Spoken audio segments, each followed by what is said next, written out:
சாய் கவி நாவல். கதையின் பெயர் மீன் குழம்பு. எழுதி வாசிப்பது உங்கள் அபர்ணா செந்தில்குமார். அது ஒரு அழகான கிராமம். அந்த கிராமத்தின் பெயர் செங்கிப்பட்டி.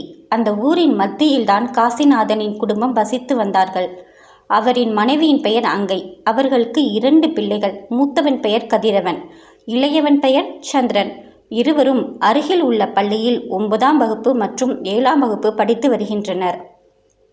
அந்த காலை பொழுதில் அங்கை அடுப்பங்கரையில் வேலையாக இருந்தார்.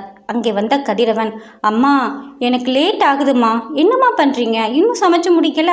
இன்றைக்கும் நான் லேட்டாக போனால் அவ்வளோதான், அந்த சார் என்னை வெளியவே நிற்க வச்சுடுவாங்கம்மா, சீக்கிரம்மா என்றான் கதிரவன். இதோ வந்துட்டேன்டா, அவ்வளோதான், முடிஞ்சு என்று சொல்லிக்கொண்டே தட்டில் சாப்பாடு வைத்தார் அங்கை. சாப்பாடை பார்த்ததும் கதிரவன், அம்மா என்னம்மா இன்னைக்கும் சாம்பாரா? நேற்று தானே சாம்பார் வச்சிங்க, இன்னைக்குமா என்று குறைப்பட்டான். அப்பா இன்னைக்கு டவுனுக்கு போகிறாருடா, வரும்போது மீன் வாங்கிட்டு வர சொல்கிறேன் என்றார் அங்கை. அம்மா அந்த நிலா இன்னும் சாப்பிட வரல?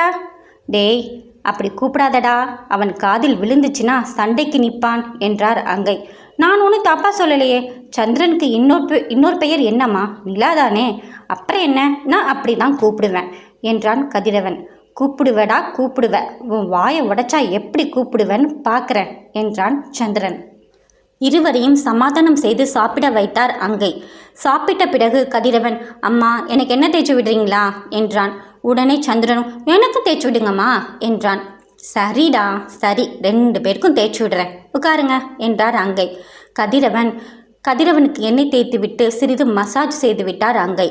அம்மா நீங்கள் பேசாமல் ஒரு மசாஜ் சென்டர் ஆரம்பிச்சிடுங்கம்மா, செம்மையாக மசாஜ் பண்ணுறீங்க என்றான். அப்படியாடா, அப்போ அதுக்குன்னு ஏதாவது ஒரு கோர்ஸ் இருக்கும், அதை படிச்சுட்டு பேசாமல் மசாஜ் சென்டர் ஆரம்பிச்சிட வேண்டியது தான். அம்மா அப்போ எந்த வேலையாக இருந்தாலும் கோர்ஸ் படிக்கணுமா என்றான் கதிரவன். ஆமாண்டா என்றார் அங்கை. அப்படியா, அப்போ பிச்சை எடுக்கிறதுக்கும் அதுக்குன்னு கோர்ஸ் படிச்சுட்டு தான் வந்து பிச்சை எடுக்கணுமோ என்றான் சந்திரன். உடனே கதிரவன் வாய்விட்டு சிரித்தான். அங்கை இருவரையும் இடுப்பில் கை வைத்து முறைத்து பார்த்தார். பிறகு இருவரும் பள்ளி சென்றனர். மாலையில் பள்ளி விட்டு வரும்போதே கதிரவன், அம்மா அப்பா மீன் வாங்கிட்டு வந்தாரா இல்லையா என்றான். ஆ அதெல்லாம் வாங்கிட்டு வந்தார், அங்கேயே வச்சிருக்கேன் பார், இனிமேல் தான் சமைக்கணும் என்றார். அங்கே ஒரு பெரிய பாத்திரத்தில் 2 உயிருள்ள கட்லா மீன்கள் தண்ணீரில் இருந்தது. கதிரவனோ இன்னைக்கு செம்ம சாப்பாடு என்று பார்த்து கொண்டிருக்க, சந்திரனோ ஆர்வமாக பார்த்தான். அவன் இதுவரையிலும் உயிருள்ள மீனை பார்த்தது கிடையாது. சிறிது நேரத்தில் அதனோடு பேச ஆரம்பித்து விட்டான். அதற்கு 5 நிமிடத்தில் அதற்கு செல்ல பெயரிட்டு அழைக்க ஆரம்பித்தான். அதற்கு அடுத்த 5 நிமிடத்தில் அதற்கு சாப்பிட வீட்டில் இருந்த பொரியை கொடுத்தான். இதை பார்த்து கொண்டிருந்த கதிரவன் அம்மாவை கூப்பிட்டு காண்பித்தான். பிறகு, அம்மா இன்னைக்கு மட்டும் மீன் குழம்பு வைக்கலைன்னா நான் சாப்பிடவே மாட்டேன் என்றான். உடனே சந்திரன், மீன் குழம்பு இன்னைக்கு வச்சிங்கன்னா நான் யாரையுமே சாப்பிட விட மாட்டேன் என்றான். உடனே அங்கை, டேய் சந்திரா என்னடா இது, சமைக்கத்தானே அப்பா வாங்கிட்டு வந்தார். உடனே சந்திரன், அதெல்லாம் இல்லைம்மா, நான் வளர்க்கத்தான் போகிறேன் என்றான். உடனே கதிரவன், சமைக்கத்தான் வேண்டும் என்றான். இவர்களை பார்த்த அங்கை, சரி சண்டை வேண்டாம், ஒரு மீனை சமைச்சிடலாம், ஒரு மீனை நீ வளர்த்துக்கோ என்றான். கதிரவன் ஒப்புக்கொண்டான். ஆனால் சந்திரனோ அதெல்லாம் முடியாது என்றான். இதில் அங்கேதான் யார் பக்கம் பேசுவது என்று தெரியாமல் பார்த்து கொண்டிருந்தார். சிறிது யோசித்துவிட்டு, நீங்களே முடிவு பண்ணிக்கோங்கடா என்று சொல்லிவிட்டு சென்று விட்டார்.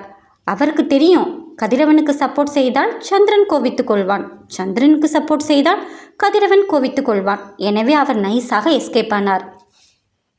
கதிரவனும் சந்திரனும் முறைத்து கொண்டே இருந்தனர். சந்திரன், டேய் அதுங்க பாவம்டா, நாமளே வளர்க்கலாம் என்று பேச்சை ஆரம்பித்தான். ஆனால் எனக்கு மீன் குழம்பு சாப்பிடணுமே என்றான் கதிரவன். சரி என்ன பண்ணால் விட்டு தருவ என்று டீலிங் பேசினான் சந்திரன். கதிரவன் சிறிது யோசித்து விட்டு, டேய் உன்கிட்ட நிஞ்சா H2 பைக் அட்டை போட்ட நோட்டு இருக்குல்ல, அதைத்தான். சந்திரனுக்கு அது மிகவும் பிடித்த நோட். அதனாலேயே அதில் ஒன்றும் எழுதாமல் புதிதாக வைத்திருந்தான். இப்போ மீன் தான் முக்கியம் என்று யோசித்துவிட்டு, சரி தரேண்டா என்று அந்த நோட்டை கொடுத்தான் சந்திரன். அதை பார்த்த கதிரவன், நோட்டு கிடைச்சிருச்சு, ஆனால் மீன் குழம்பு கிடைக்காம போயிடுச்சே என்று வருத்தப்பட்டான். அதனால் என்னடா, நாம் இன்னைக்கு முட்டை குழம்பு செய்ய சொல்லி சாப்பிட்றோம் என்றான். சரி என்று சொன்ன கதிரவன், அம்மா இன்னைக்கு முட்டை குழம்பே வச்சிடுங்கம்மா என்றான். அதோடு அம்மா ஆனால் நாளைக்கு மீன் குழம்பு கண்டிப்பாக வைக்கணும், அப்பா கிட்ட சொல்லி உயிர் இல்லாத மீனாக வாங்கிட்டு வர சொல்லுங்கம்மா என்றான் கதிரவன். சரி சரி என்று சொன்னார் அங்கை. டேய், ஆனால் இந்த மீனை வீட்டிலலாம் வளர்க்க முடியாதுடா, அது குளத்துலேயோ அல்லது கிணத்துலையோ தாண்டா வளர்க்கணும், என்ன பண்ணலாம் என்றான் கதிரவன். பேசாமல் நம்ம ஊர் குளத்தில் விட்டுடலாம் என்று முடிவு செய்து அந்த மீன்களை குளத்தில் விட்டனர். அதுவும் சந்தோஷமாக சர் என்று தண்ணீரில் நீந்தி சென்று மறைந்தது. முற்றும். நன்றி.